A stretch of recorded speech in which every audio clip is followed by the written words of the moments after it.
Ben, you're a recruiting guru. Were you expecting, I mean, along with JC Evans, there's been a few other flips. Have you been expecting those flips throughout the day? Well, I've certainly started to expect them. I definitely expected them to flip some guys, get some new recruits in, but the caliber of guys that they're bringing in, they're very legit. JC, like he said, was recruited at Holy Cross, and so Holy Cross doesn't do a whole lot of like in-depth recruiting coverage, so it's kind of hard to figure out who they're recruiting specifically. So he definitely came out of nowhere. The guy from UConn, Ty J. Hopper, he just committed and signed. He was kind of all over the place a little bit too, because one day he decommitted, got an offer from JMU the same day. The next day recommitted to UConn, and now on signing day he flips and he is a JMU Duke. So yeah, it's definitely been, I did not expect this. I'm a Notre Dame fan, so I was used to it, but I didn't think JMU had it in them for this much chaos today, but I've been loving it. A lot of chaos. I feel like Chesney's doing a lot of work in silence here, where he's adding some guys, adding some offers without the players necessarily mentioning the offers. So much work in silence that I mean, Ben didn't even know about it. It was kind of insane. You can't be speaking on things you don't know, Ben. Man, geez Louise. Yeah, I mean, it's just been crazy though, because no one really. We heard about offers for some guys. I think Alex Green was one, and Jaden Brown. Those guys kind of went by the wayside. They stayed committed, or they, decided to go elsewhere. I forget exactly where they went, but yeah, I mean, these offers must have just been going out very quietly, but I'm glad they have been. So, and kind of also bolstering the offensive side, like adding Jace, adding Dylan Williams, who we'll talk about a little bit later as a wide receiver.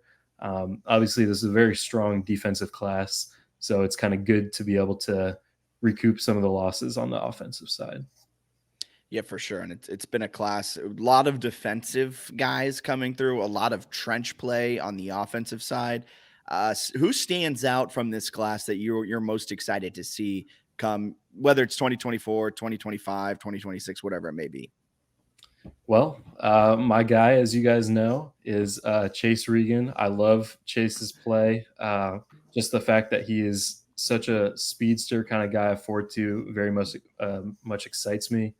But I think that he can make an impact. I think we could see someone like KJ make an impact. I think we could see JC kind of make an impact, or at least push for something in his first year, like he said. And then Dylan Williams, I think he might be getting a little bit overlooked by JMU fans. He's got a quickness to him, but the main part about him is I like how tenacious he is. I was watching his film earlier today after he committed.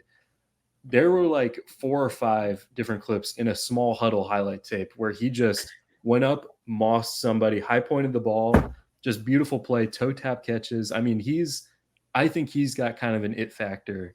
If there's one player in the class that kind of has it, I think that he's that guy. He's 6'1", 185, so we'll see what we can develop him into. But yeah, I'd say those 3 or 4 guys specifically.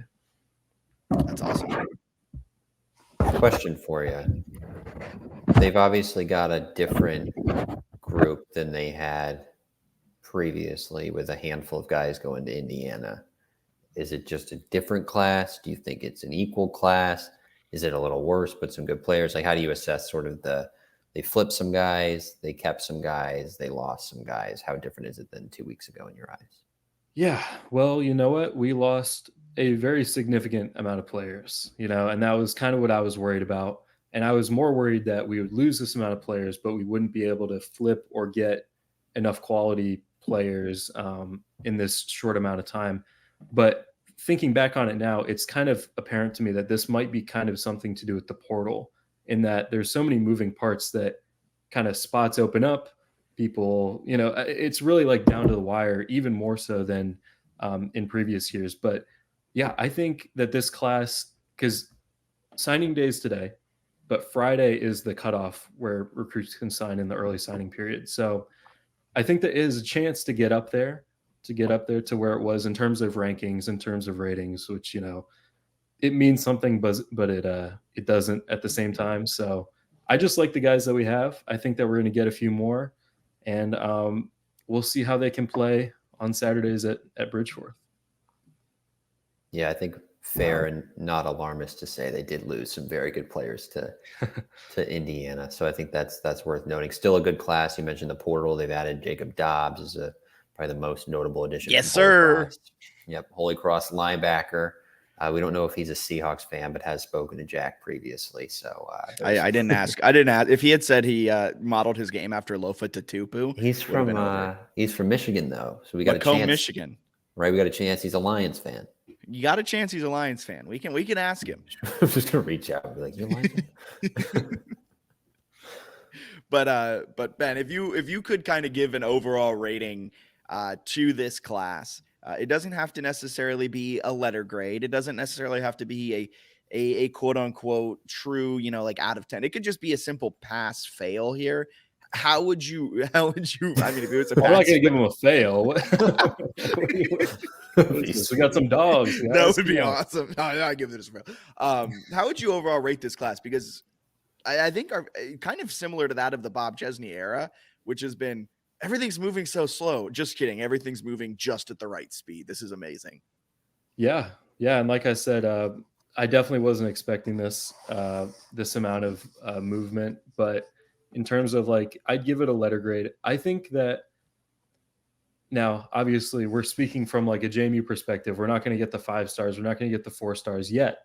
We had one at one point, don't have many more, but we're getting there, step by step. So we're not going to get those kind of top of the line going to Texas A&M for $1 billion money, kind of guys. I would say that neither's Texas A&M. Yeah, it's true. I'd say that the previous class that we had before Kurt Signetti left was an A because it's the highest rated class in the history of JMU. This one I'd give an A-. I think we're right there. I think if we can get – the problem is numbers.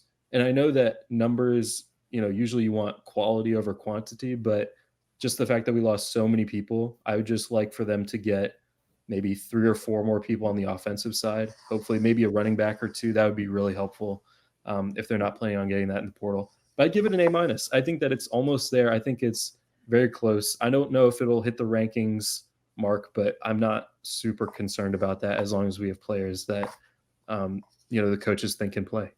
Yeah, that's awesome. And just as a quick update, the JMU did lose a good number of players. So they lost Mario Landino, a defensive lineman, Alberto Mendoza, a quarterback, Daniel Duke Ndukwe, an edge rusher, Dontre Henderson, Jaja Boyd, Keenan Phillips, Nate Crosby, Diaddy Diablo, Ronell Mook Davis, and Bryson Banks, just as a quick update. And they've replaced some of those, but yeah, they've not hit that same number that they had coming into today. And officially kind of what JMU has signed to date is just 11. So there's a lot. You kind of tweeted about it, Ben. There'll be a lot of changing. Like KJ said, he officially signed minutes before coming on the podcast. So his papers, it's all just a weird thing. We were talking with our friend Dom, who used to work in college athletics, and he was explaining the process of national letters of intent. There we go. Just seems a little crazy. Yeah. And I had some people tweeting at me about, the fact that the JMU presser only had 11 guys, but that didn't include a guy like Matt Lipinski, who has been committed this whole time. And he just signed maybe an hour ago or so. And the article came out around noon. So I don't really make a whole lot of that. I think that we're pretty set in the guys who've said that they've signed. But I mean, this year, you never know. It feels like it's getting crazier by the minute, by the hour, by the week since Kurt Signetti left. So I'm here for it, though. I think it'll be a good class. I also think they're going to do a ton in the portal here over the next few weeks to fill a lot of needs. Because I was curious, I was interested, Ben, your thoughts on this. But you look at the class and there's a ton of offensive linemen. I don't know how easy it'll be for them to play year one. Probably pretty hard, given sort of some of the guys returning, some of the portal additions. That could be tough. But obviously, defensive back, you're losing some guys, especially at safety. Is that kind of the spot we look where, hey, maybe one of these guys is the next year's D'Angelo Pons? I guess, where do you see any potential year one contributors? Yeah. I'd look at the DB spot. I'd look at the linebacker spot for Jacob Dobbs. Obviously, I'd look at the running back spot. Like I think those three position groups, excuse me, are kind of the three that are the most of immediate need. I think whether that be recruiting for depth or to potentially play some minutes and through the portal. Yeah, I think KJ could get some looks. It depends. He's going to be on campus early, so he's going to go through the whole spring ball kind of thing and get a feel for it. So it's kind of the thing that we just have to wait and see, especially who they bring in, who he's going to be competing against, things like that. But we've got guys in this class that have the tools to be able to do what we would like them to do. And that's kind of the big takeaway, I think. And I'm very excited about this class. Should be a fun one. Should be a fun time watching them kind of rise through the ranks. They're that Chesney era. They're his class. He's put his stamp on it, and it'll be interesting to see how they make an impact at JMU over the Chesney era and over their careers. Ben, thank you so much for taking the time out of your Wednesday to talk National Signing Day. Where can everyone find you? Because you'll have your nose to the grindstone over these next few weeks, months, really until the 2025 class. And then once that's over, the 2026 class. Where can people find you on social media? Never going to end. It's never going to end, Jack. You can find me at Duke's Recruits on Twitter.